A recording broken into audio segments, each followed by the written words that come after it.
मेरी और तुम्हारी आयु के अंतर और मेरे खराब स्वास्थ्य के कारण अगर तुम मेरे प्रस्ताव को अस्वीकार भी करती हो तो मैं अपमानित महसूस नहीं करूंगा। इस पर सोचना और मुझे बताना। डॉक्टर अंबेडकर ने ये बात डॉक्टर शारदा कबीर को खत में लिखी थी।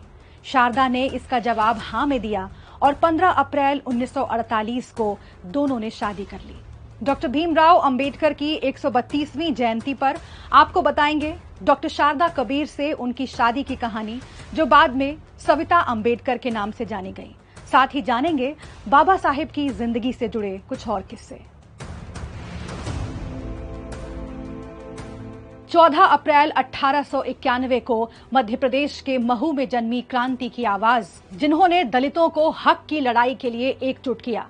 महार जाति में पैदा होने की वजह से उन्हें बचपन से ही छुआछूत और भेदभाव का सामना करना पड़ा।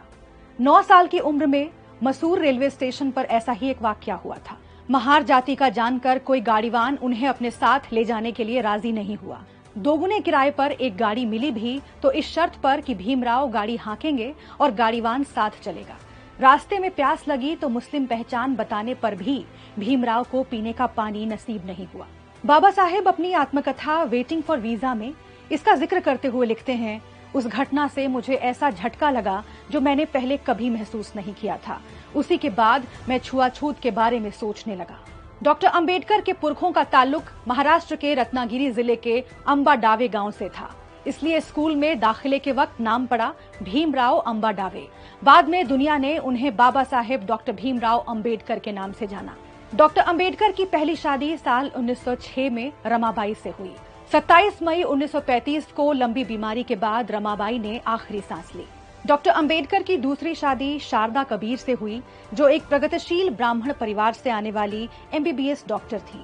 बाबा साहेब से उनकी पहली मुलाकात साल 1947 में हुई। शादी के बाद शारदा डॉक्टर सविता अंबेडकर के नाम से जानी गई। डॉक्टर सविता की बाबा साहेब की जिंदगी में खास जगह थी। उन्होंने न सिर्फ डॉक्टर अंबेडकर की सेहत का ध्यान रखा, बल्कि राजनीतिक सामाजिक आंदोलनों में उनका साथ दिया। बाबा साहेब ने अपनी किताब बुद्ध और उनका धम्म में लिखा है, सविता अंबेडकर की वजह से मैंने 8 से 10 साल अधिक जीवन जिया है। 14 अक्टूबर 1956 को बाबा साहेब अंबेडकर ने बौद्ध धर्म अपनाया। पत्नी सविता अंबेडकर समेत 5 लाख अनुयायियों ने भी उनके साथ बौद्ध धर्म की दीक्षा ली।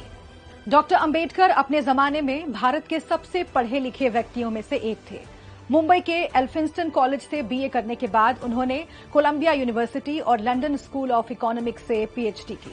अंबेडकर के पास भारत में किताबों का सबसे बेहतरीन कलेक्शन था। मशहूर किताब इनसाइड एशिया के लेखक जॉन गुंथेर ने लिखा है, 1938 में राजगृह में अंबेडकर से मेरी मुलाकात हुई। तब उनके पास 8000 किताबें थी। उनकी मृत्यु होने तक ये संख्या 35,000 हो चुकी थी। बाबा साहेब को किताबों से इतना लगाव था कि वो अपनी किताबें कभी किसी को उधार नहीं देते थे।